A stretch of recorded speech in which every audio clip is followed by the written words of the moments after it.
નમસ્કાર, GSTV news જોઈ રહ્યા છો આપ. હું છું માનસી.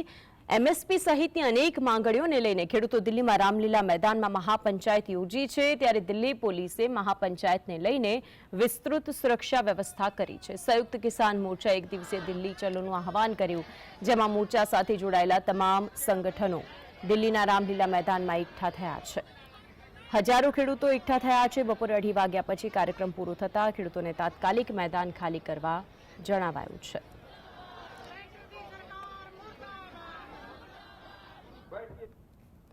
हमारा ये एक्शन है कि जिस थाने में जिस जिले में रोका जाएगा हम वहीं पे ही विरोध प्रदर्शन करेंगे और हम जाएंगे उसके बाद में नोएडा में, कानपुर में, मतलब रात को 12-12 बजे लोग ट्रेन से उतार रहे, मतलब कोई ये कोई आतंकवादी है जो किसान यहाँ पे आ रहा है। हम अपनी बात रख रहे हैं, यहाँ पे आए हैं, यहाँ पे अपनी बात रख रहे हैं। हमारी समस्या है वो सरकार सुने। कितने डिटेल कुछ जानकारी है, ये कुछ डिटेल की है? अब पता नहीं, अब इसके बाद पता चलेगा। मांग बता दीजिए बस मुझे। देखो, मांग है एमएसपी गारंटी कानून, स्वामीनाथन कमेटी की रिपोर्ट, कर्जा माफी, भूमि अधिग्रहण। તો આખરે જે રીતે એમએસપી સહિત તેમની જે માંગણીઓ છે, જેના માટે છેલ્લા કેટલાય સમયથી આ ખેડૂતો હતા કે જે આંદોલનના માર્ગે હતા. દિલ્હીની સ્થિતિ આપણને ખબર છે, પ્રવેશવા માટે કેટલી મહેનત કરી પરંતુ ન પ્રવેશવા દીધા. આજે મહાપંચાયતનું આયોજન છે, ત્યારે આજ અંગે ચર્ચા કરવા માટે આપણી સાથે જોડાઈ ગયા છે મુકેશ ઓઝા, કે જે રાજકીય વિશ્લેષક છે, અને જે.કે. પટેલ છે, જેઓ ખેડૂત આગેવાન છે. આ બંનેનું સ્વાગત છે જીએસટીવીની અંદર. મુકેશભાઈ, સૌથી પહેલા આપની પાસે આવું છું કે આપ કેટલી માંગોને લઈને, આ તેમની જે આખી માંગો હતી તેનું લિસ્ટ તેમણે સરકારને આપ્યું કે ભાઈ આ માંગોને સ્વીકારી લો. કેટલી બધી બેઠકો, તો એ દરેક બેઠકની અંદર એવું થાય કે કદાચ આ બેઠક તો નિર્ણિત સાબિત થશે, પરંતુ તે પણ ન થયું. આ જે મુદ્દો અત્યારે સૌથી વધારે ચર્ચાનું કેન્દ્ર બન્યું છે, ખેડૂતોનો મુદ્દો, તેને લઈને આપનું શું કહેવું છે? ચોક્કસ બેન, આ આંદોલન માટે ઘણી બધી રાજનીતિ થઈ રહી છે. જે એમની માંગ છે કે સ્વામીનાથનના રિપોર્ટ્સ પર કામ છે, કર્જા માફીની વાત છે, એમએસપી કાનૂનની જે વાત છે, અને જે લખીમપુરના મૃતકોને ન્યાય આપવાની જે વાત છે, એ વાત સરકાર સામે મૂકી છે. એની સામે સરકારે ઘણી બધી મંત્રણાઓ કરી છે, પણ એ મંત્રણાઓનું પરિણામ એક પ્રકારે નકારાત્મક આવ્યું છે. ખેડૂતો સરકારની નસ દબાવવા માંગે છે. ખરેખર જે સમય છે, ઇલેક્શનનો સમય છે, અને આપણે પહેલા પણ જોયું છે કે સરકારે એમએસપી કાનૂન લાવ્યો હતો અને એના પર જે આંદોલન થયું ને સરકારે એની પીછેહટ કરવી પડી. મોદી સરકારનું એક પીછેહટ એ સમયે દેખાઈ હતી. પરંતુ જે પ્રમાણેની જે માંગ કરી રહ્યા છે ખેડૂતો, જે પ્રમાણેની જે માંગ કરી રહ્યા છે, એના માટે આખા દેશના અર્થતંત્ર માટે ખૂબ જ નુકસાનકારક છે. બીજું કે જે મૂળભૂત જે પ્રાથમિકતા વ્યવસ્થા હોવી જોઈએ, જે સ્ટોર્સની સંરચના છે, જે મિનિમમ લઘુત્તમ ભાવ આપવાની જે વાત કરી રહ્યા છે, દરેક પ્રોડક્ટની જે વાત કરી રહ્યા છે, એની અંદર ઘણું બધું રિસર્ચ માંગી લે એવું છે. કારણ કે જે પાકમાં વધુ પાક મળે, લોકો બધા જ ખેડૂતો એક સમાન પાક ઉગાડવાનું ચાલુ કરી દે, તો દેશની અંદર જે સમાન પાક છે કે એનો બહુ મોટો ખતરો ઉભો થાય છે. જે ખેડૂત આગેવાનો હશે, જેને આને ખૂબ જ સારી રીતે સમજી ચૂક્યા છે, એમને ખબર છે કે આ કાનૂનથી નુકસાન વધારે છે, ફાયદો નથી. એટલે ખેડૂતો એ સરકારને દબાવીને એવું કહેવા માંગે છે કે તમે મિનિમમ આની જે વેલ્યુ છે એ નક્કી થઈ જાય, તો એના ઉપર એ લોકોને, ખેડૂતોને ખબર પડી જાય કે આ પાક અમે વાવીશું તો આની અંદર અમને વધુ મળતર છે, અને સરકાર તો મિનિમમ પ્રાઇસ આપવાની જ છે. એટલે એટલા માટે પછી તમામ લોકો એ પાક તરફ વળી જાય. એટલે આ સરકારનો આ પોઈન્ટ ખૂબ જ ગંભીર હતો, એમને સમજાવવાનો પ્રયત્ન કર્યો, પણ છતાં એ વાત ઉપર સહમતિ બની ન શકી. આંદોલન કરવું લોકતાંત્રિક અધિકાર છે, સૌને આંદોલન કરવું જોઈએ, પરંતુ દિલ્હી જેવા શહેરમાં રામલીલા મેદાનની અંદર જ્યારે તમે ટ્રેક્ટરો, વાહનો લઈને 50,000, લાખ, 2 લાખની ભીડ એકત્રિત કરવા જઈ રહ્યા છો, ત્યારે ચારે બાજુથી જે ટ્રાફિકની સમસ્યા થાય છે, લોકો ઘરેથી ઓફિસ જવાનું છોડી દેતા હોય છે, દુકાનો ધંધા છોડી દેતા હોય છે, કરોડો ખરબો રૂપિયાનું નુકસાન થતું હોય છે, આર્થિક જોખમ વધતું જાય છે. આમાં સુપ્રીમ કોર્ટે પણ ખરેખર દખલગીરી કરવી જોઈએ. આવા આંદોલનની વાત કાયદાકીય એટલે મુકેશભાઈ, શરતો એટલે જ આપી છે ને કે આ શરતોનું પાલન ન થાય તો પછી જે કોઈ પણ એક્શન હોય તે લઈ શકે છે દિલ્હી પોલીસ, અને તે શરતોને આધીન જ તેઓને મંજૂરી આપવામાં આવી. જે.કે. પટેલ, આપની પાસે આવું છું. આપણે જ્યારે પણ ખેડૂત આંદોલનની વાત આવે છે ત્યારે ચર્ચા કરતા આવ્યા છે અને આ ફરી એક વખત એ ચર્ચાની અંદર મહાપંચાયતની વાત કરવી છે. મોટી સંખ્યામાં ખેડૂતો ઉમટ્યા છે પોતાની વાતને લઈને. એક ખેડૂત આગેવાન તરીકે આપનું શું કહેવું છે? જી ખરેખર તો માનસીબેન આપના માધ્યમ થકી બધાને સત્ય સમજાવવા માંગુ છું કે ખરેખર આંદોલનને યોગ્ય રીતે કે જે અત્યારે કથાકથિત અર્થશાસ્ત્રીઓ પણ જે થઈ રહ્યા છે કે જે બહાર સાચી માહિતી નથી મોકલતા. જ્યારે મુકેશભાઈએ વાત કરી કે એમએસપી ગેરંટી આવશે તો અમુક પ્રકારના જ ખેડૂતો પાક વાવશે, તો જે 4 મંત્રણા થઈ માનસીબેન એમાં સરકાર ખુદ જ 5 પાકની એમએસપી ગેરંટી 5 વર્ષ માટે આપવાની વાત કરતી હતી. ત્યારે અમે આ સમજી ગયા કે આ 5 પાકની જ એમએસપી ગેરંટી માનસીબેન મળશે તો ખેડૂતો એ 5 જ પાક વાવતા થશે અને અર્થતંત્રને નુકસાન આવશે. એટલે જ અમે ખેડૂતો એમ માંગ કરી રહ્યા છીએ કે બધા પાકને એમએસપી ગેરંટીનું છત્રછાયા મળવું જોઈએ. જે મુકેશભાઈ તમે નોંધ લેજો. બીજી વસ્તુ કે એમએસપી ગેરંટીથી અર્થતંત્રને નુકસાની નથી આવતી. સરકાર શ્રી સાથે અમે વારંવાર ચર્ચા કરી કે એમએસપી ગેરંટીથી જે માલ ખેડૂતોનો ખરીદો એ બધો જ ખોટ નથી. સરકાર પણ વેચવાની છે તો એમાંથી નફો પણ થવાનો હોય સરકારને. એટલે જેટલી એમએસપી ગેરંટીથી ખરીદી માલની થાય માનસીબેન એટલી જ નુકસાની નથી. ત્રીજી વસ્તુ કે ખેતી અને ખેતીના બિઝનેસ સાથે જોડાયેલા 75% લોકોની આર્થિક ખરીદ શક્તિ ઘટી જશે તો દેશનું અર્થતંત્ર કેવી રીતે ટકશે આ પણ અર્થશાસ્ત્રીએ વિચારવાની જરૂરિયાત છે. ચોથી વસ્તુ કે આ ખેડૂતો સરકારનું નાક નથી દબાવવા માંગતું, પરંતુ ખેડૂતો જે કોર્પોરેટ કંપનીઓને જે વચેટિયાઓ ખેડૂતોનું નાક દબાવે. જેવી રીતે મુકેશભાઈ સમજો કે જ્યારે ઓફ સિઝન જીરાની હતી ત્યારે જીરું 12,000 મને વેચાતું, અત્યારે ખેડૂતનું નીકળું 6,000 થઈ ગયા. આવી જ રીતે જે કોઈ પાક છે જ્યારે ખેડૂત પાસે માલ નીકળે મુકેશભાઈ ત્યારે ખેડૂતોને ભરપૂર દબાવવામાં આવે. ખેડૂત આર્થિક સંકળામણમાં છે, હું નથી કહેતો, પણ સરકારના છેલ્લા 10 વર્ષના સરકાર આંકડા કહે કે અમે કૃષિકીય લોન વધુ આપી એટલે ખેડૂતને લોન લેવાની જરૂરિયાત જ પડી. એ જ બતાવે છે કે ખેડૂતો આર્થિક રીતે કંગાલ બની ગયો હોય.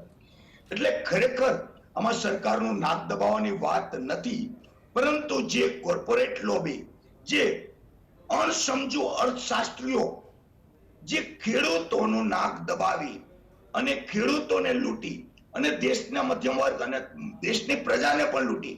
કે માની લ્યો કે ખેડૂતને ડુંગળીના 200 રૂપિયા મણના ભાવ ના મળતા હોય અને શહેરમાં તમારી જોડે મુકેશભાઈ કે તમારા ધર્મપત્ની જોડે 50 રૂપિયા એક ડુંગળીના લેવામાં આવે. સરકારને પર્ચેસિંગ કોસ્ટ ખબર છે કે ખેડૂતોને ડુંગળી કેટલામાં ઉત્પાદન થાય, પરંતુ જે વેપારીયા જે વચેટિયા હોય એ ડુંગળી કેટલામાં લીધી અને કેટલામાં ગ્રાહકને છેતરા. આ વચ્ચેની ગેપ નથી અને આ ગેપને પૂરવા માટે ખેડૂતો સરકાર શ્રીને એ જ વાત કરે છે કે જ્યારે સીએસસીના 2011-12 મોદી સાહેબ ચેરમેન હતા અને એમને જે વાત કરી હતી કે ખરેખર એમએસપી ગેરંટી કાનૂન આવવો જોઈએ અને એક ગેરંટી કાનૂન જે મોદી સાહેબનું ડ્રીમ પ્રોજેક્ટ હતું એ પ્રોજેક્ટ બાબતની જ માંગે. એટલે આમાં ક્યાંય સરકારનું નાક દબાવવાનું ના હોય અને ખેડૂતો તો સરકાર સાથે હોય, સરકારની વાત માની રહી છે. અને કદાચ જે કે પટેલ હવે એ જોવાનું રહેશે આ મહાપંચાયત કરી અને મહાપંચાયત તો કરી છે, પરંતુ તેની અંદર આપનો જે ટાઈમિંગ પીરિયડ છે ટાઈમિંગ પીરિયડની અંદર જ પોતાની માંગોને કઈ રીતે એક આખો સમૂહ એકઠો થાય છે, તમામ ખેડૂત આગેવાનો એકઠા થયા છે. ત્યારે રાજુ કરપડા પણ બિલકુલ આવું રાજુ કરપડા આપણી સાથે જોડાયા છે, ખેડૂત આગેવાન. રાજુભાઈ આપણી પાસે આવું છું. જે કે પટેલને આપણે સાંભળ્યા હશે જે રીતે એમએસપી નો મુદ્દો ખાસ કરીને આ વખતે ખેડૂતો કહી રહ્યા છે જે તે સમયે જ્યારે કૃષિ કાયદાઓ આવ્યા હતા અને તેને પરત ખેંચવામાં આવ્યા તે સમયથી લઈને અત્યાર સુધી એવું તો શું છે? હજુ પણ કેટલા એવા લોકો હોય કે જે લોકોને એવું થાય કે ખેડૂતો શા માટે આંદોલન કરી રહ્યા છે? એમએસપી જે 5 પાકો ઉપર ગેરંટી આપવાની વાત કરી હતી સરકારે, પરંતુ હવે શું આપને લાગે છે કે આ મહાપંચાયત કરવી આગામી સમયની અંદર પણ આનું કોઈ નિરાકરણ આવશે ખરું? જી અંજલિબેન, પહેલા તો જે લોકો ન સમજાતું હોય ખેડૂતો શા માટે આંદોલન કરે છે, હમ તમે કદાચ ભૂતકાળમાં જોયું હશે કે ગ્રેડ પે માટે આંદોલન થયેલા, જ્યારે પગાર પંચની વાત આવતી હોય છે તો 6મું પગાર પંચ, 7મું પગાર પંચ, આવી બધી વાતો આપણે સાંભળી હોય છે. જે અમે ખેડૂતો એજ્યુકેટેડ છે અને સારી રીતે સમજાઈ શકે કે શા માટે અધિકારીઓ હોય છે તો એ પણ એની પોતાની માંગણી સરકાર સામે મૂકતા હોય છે. મોંઘવારી હોય તો એનું ભથ્થું વધારવા માટેની માંગણીઓ મૂકતા હોય છે, ફિક્સ પગાર હોય તો એની સામેની લડાઈઓ લડતા હોય છે. ઓકે. જ્યારે પણ ખરેખર ખેડૂતે જ્યારે આંદોલન કર્યું છે તો એના મૂળમાં જઈએ કે ખેડૂત ખરેખર એમએસપી શા માટે માંગે છે. ખેડૂત ખરેખર બહારથી જે અમુક સમયે જે આયાત નિકાસની વાતો કરવામાં આવે છે એના પર રોક લગાવવાની શા માટે વાત કરે છે. જનરલી બધા લોકોને એવું થતું હોય છે ખેડૂતોને તો ખૂબ ઉત્પાદન આવતું હોય છે, ખેડૂતો ખૂબ પૈસાદાર હોય છે, ખેડૂતો માથે ખરેખર દેવું નથી અને ખેડૂતો બૂમબરાડા પાડતા હોય છે, ખેડૂતો શા માટે આ માંગણીઓ મૂકે છે, શા માટે આંદોલન કરે છે, આવી ઘણી બધી વાહિયાત વાતો થતી હોય છે. સોશિયલ મીડિયાના માધ્યમથી ખેડૂતને ખરાબ ચિતરવાના પણ પ્રયત્નો આ શાસક પક્ષ દ્વારા અવારનવાર કરવામાં આવ્યા છે. અમે જે વાત આપે એમએસપી ની કરી, તો એમએસપી શા માટે ખેડૂત માંગે છે? અત્યારે થોડો માંગે છે. જ્યારે આજ પ્રધાનમંત્રી મુખ્યમંત્રી હતા ત્યારે પત્રો લખતા હતા યુપીએ સરકારમાં કે એમએસપી કાયદો બનવો જોઈએ. અત્યારે પ્રધાનમંત્રી શ્રી જ્યારે આની પહેલાનું આંદોલન થયું 3 કાયદાઓ સામે, ત્યારે પણ સરકાર શ્રીએ બાહેંધરી આપેલી કે એમએસપી કાયદો અમે લાગુ કરશું, ધરણા કરી લ્યો, બરાબર છે, આનાથી કોઈ શોર્ટ આઉટ નહીં થાય, આ કાયદો વ્યવસ્થા કથળે એના કરતા સારો રસ્તો એ છે કે આપણે સમાધાન કરીએ અને અમે જે તમારી માંગણી છે એ પૂરી કરશું, અમને થોડો સમય આપો. સરકાર પૂર્ણ થવાના આરે આવી, છતાં હજુ સુધી એમએસપી માટે કાંઈ નિર્ણય લેવામાં આવ્યો નથી. ઓકે. તો ખેડૂતોની માંગ એ છે કે જ્યારે તમે મુખ્યમંત્રી હતા ત્યારે પત્રો લખતા, તમે ખેડૂતોની વાતને ત્યારે સમર્થન આપતા, ખેડૂત આંદોલનોને ત્યારે સમર્થન આપતા, અને અત્યારે તમે બાહેધરી અમને 2020માં આપી છે કે અમે 2020-21માં કે અમે ખરેખર તમે આ આંદોલનને સમેટી લ્યો, અમે તમારી માંગ પૂરી કરશું. વાસ્તવમાં એ બાબતે હજુ સુધી વિચારવામાં આવ્યું નથી. બીજી વાત જે છે ખેડૂતોના દેવા માફી વાળી, અંજલિબેન, ઓકે, દેવા માફી માટે આવું છું, પણ રાજુભાઈ માફ કરશો, મારું નામ માનસી છે. મુકેશભાઈ આપની પાસે આવું છું. રાજકીય વિશ્લેષક તરીકે આપ જે વસ્તુને જોઈ રહ્યા છો કે આખરે આખું જે આંદોલન છે, ખેડૂત આગેવાનો પોતાની વાતને મૂકી રહ્યા છે કે આખરે આ પરિસ્થિતિ છે જે સરકાર કહે છે પણ એ કરતી નથી. આ લોકસભા ઇલેક્શનની અંદર આ ખેડૂત આંદોલન કેટલું ઇફેક્ટ કરશે? આ ખેડૂત આંદોલન રાજકીય પ્રેરિત છે એ ચોક્કસ કહી શકાય.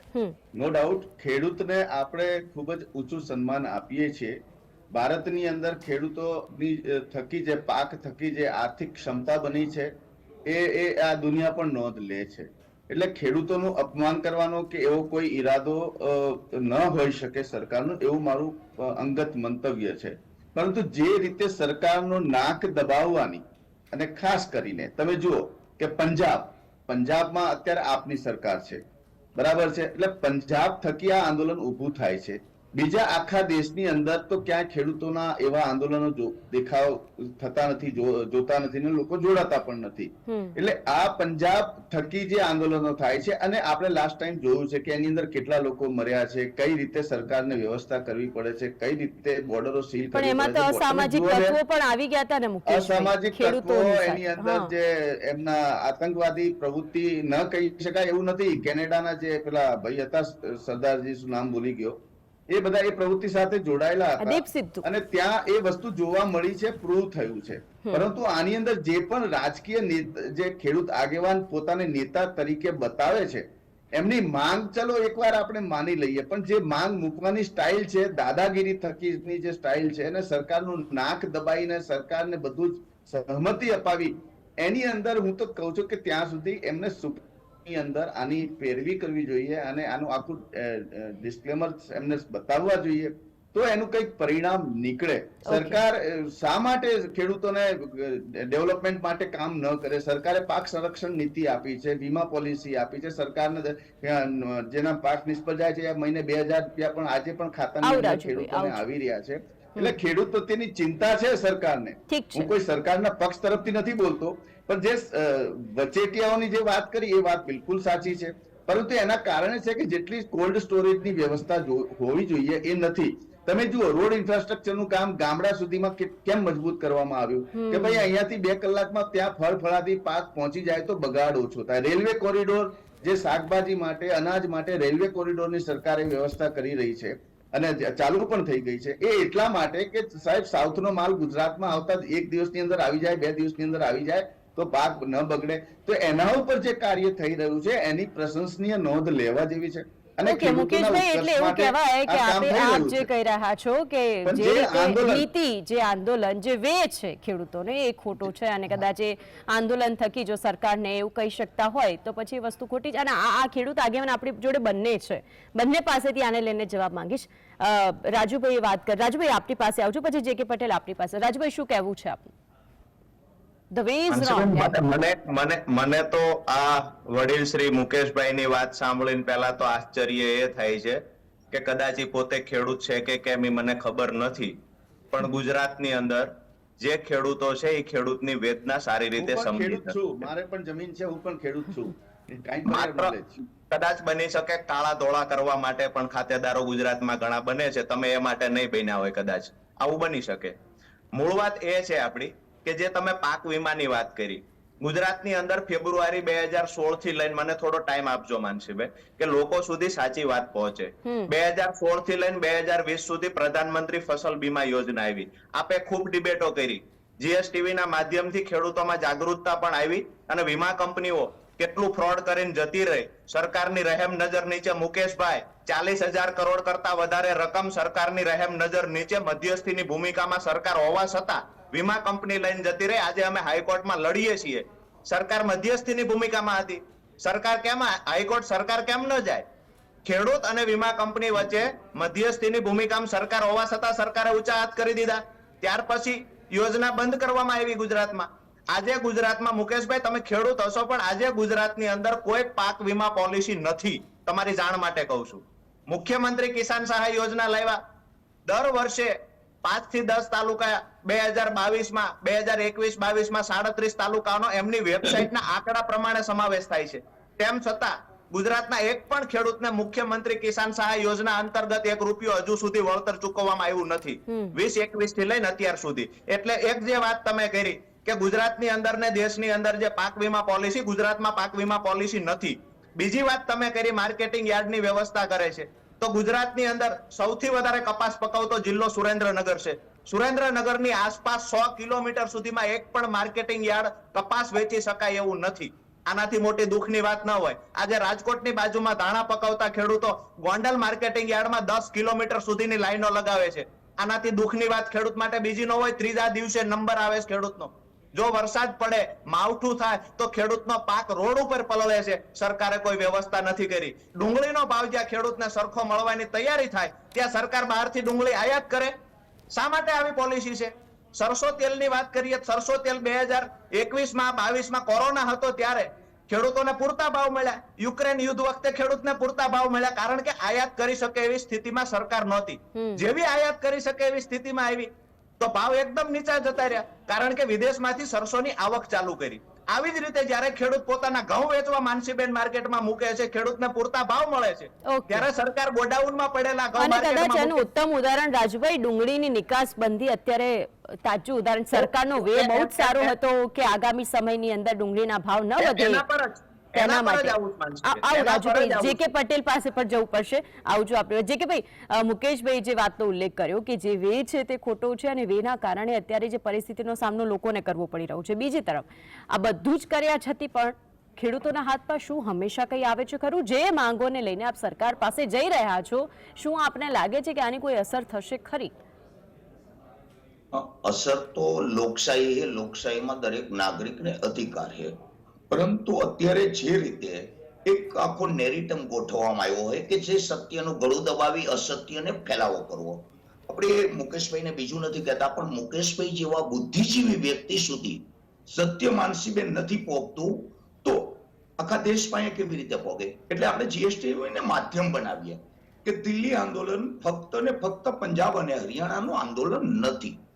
તેમાં દક્ષિણ ભારતમાંથી જે નીકળેલા ખેડૂત સંગઠનોના આગેવાનોને ઇન્દોર ભોપાલમાં ઉતારી લેવામાં આવ્યા હતા પ્રશાસન દ્વારા. ગુજરાતમાં પણ લગભગ ઘણા બધા ખેડૂત આગેવાનોને નજરકેદ કરવામાં આવે છે અને દેશભરમાં પણ તકલીફ ખેડૂત આગેવાનો ત્યાં સુધી ન પહોંચી જાય એની તૈયારી કરેલી હતી. ત્રીજી વસ્તુ કે પંજાબ અને હરિયાણા વધુ કેમ, તો આપણે ઇતિહાસ ટંઠોળવાની જરૂરિયાત છે કે પાણીપત હોય, સોનીપત હોય કે જલિયાવાલા બાગ હોય કે આઝાદ ભારતની લડાઈ હોય, અંગ્રેજો સામેની લડાઈ હોય, તો ત્યાંની પંજાબ અને હરિયાણાની પ્રજા લડવૈયા પ્રકારની પ્રજા હોવાથી ત્યાં સૌથી પહેલા દેખાય છે. જલિયાવાલા બાગમાં આપણે તો ક્યારેય ના કીધું કે વધુ પડતા પંજાબ અને હરિયાણાના લોકો કેમ શહીદ થયા. જ્યારે અંગ્રેજો સામેની લડાઈ હતી ત્યારે પણ આપણે જોઈ લઈએ કે પંજાબ અને હરિયાણાની સંખ્યા વધુ હતી.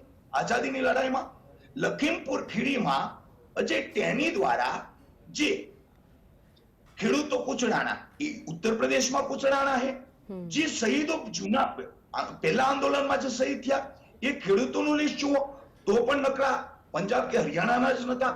એમાં ઉત્તર પ્રદેશના ખેડૂતો શહીદ થયા છે, મધ્યપ્રદેશના પણ ખેડૂતો શહીદ થયા. પરંતુ એક માહિતી એવી રીતે પ્રસારિત કરવામાં આવે છે, જે જૂઠાણું એવી રીતે ફેલાવવામાં આવે છે કે આ આંદોલન ફક્ત અહીંનું જ છે. બેન, ગાંધીનગરમાં આંદોલન હોય તો એના આજુબાજુના જિલ્લાના ખેડૂતો જેટલા આવી શકે એ શું આપણે કચ્છના ખેડૂતો એટલા ત્યાં પહોંચી શકે?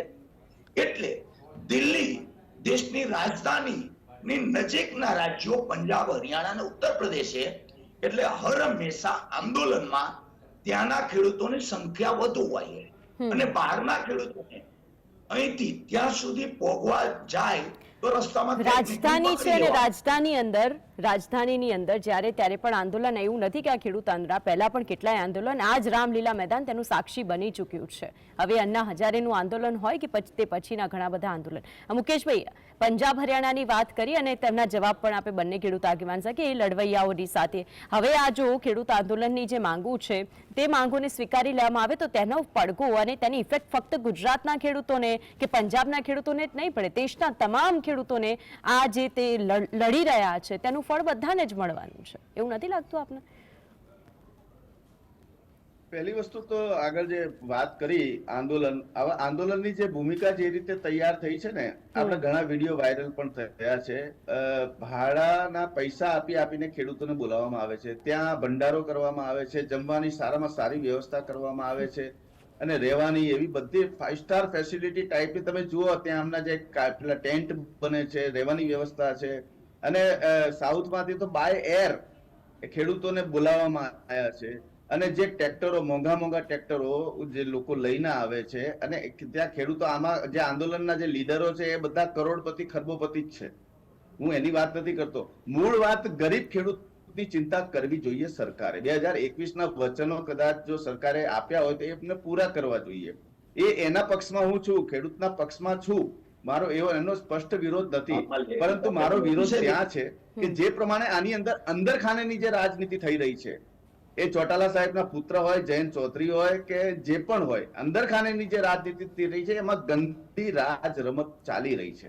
આપણે જોયું છે કે એ આંદોલનને કઈ રીતે હિંસાત્મક બનાવવું જોઈએ, એ હિંસાત્મક બનાવવાના તમામ પ્રયાસોની ગોઠવણી પહેલેથી નક્કી કરી નાખેલી હોય છે. આપણે જોયું છે કે લાલ કિલ્લા સુધી ઉપર ચડી ગયા ખેડૂતો અને જે દેશની અસ્મિતાને જે ડાઘ લાગે છે, એ પ્રકારના આંદોલનમાં સુપ્રીમ કોર્ટે પણ દખલગીરી કરવી જોઈએ, સરકારે પણ તેની તકેદારી રાખવી જોઈએ, ચોકસાઈ રાખવી જોઈએ. એ લાલ કિલ્લામાં જ્યારે પરેડ થાય મુકેશભાઈ, ત્યારે કોઈ પણ વ્યક્તિ ત્યાં સુધી ન પહોંચી શકતો અને એ જ લાલ કિલ્લામાં જ્યારે આ ખેડૂત આંદોલન થાય અને ખેડૂત છેક સુધી પહોંચી જતો હોય તો એ વિચારવાની જરૂર આપણે પણ છે કે એટલું સંરક્ષણ, એટલી સુરક્ષા જો એ લાલ કિલ્લા પાસે હોય તો એ અસામાજિક તત્વોને, એ તો આપણને ખબર છે એ વખતે શું થયું હતું. બિલકુલ. અને મુકેશભાઈ, આપણી સાથે જોયા રાજુભાઈ અને જે કે પટેલ, આપ ત્રણે અમારી સાથે જોયા, જીએસટીવીના દર્શકોને માહિતી અને માર્ગદર્શન પૂરું પાડ્યું તે બદલ આપનો આભાર. તો આખરે આ જે મહાપંચાયત છે, આ મહાપંચાયતની અંદર જે ખેડૂતો એકઠા થયા છે, આગામી સમયની અંદર શું કૃષિ પ્રધાન સાથેની બેઠક થાય અને બેઠકની અંદર કોઈ નિર્ણય સારો આવશે કે કેમ તે જોવાનું રહેશે. હાલ વિશેષમાં હાલ બસ આટલું જ. નમસ્કાર.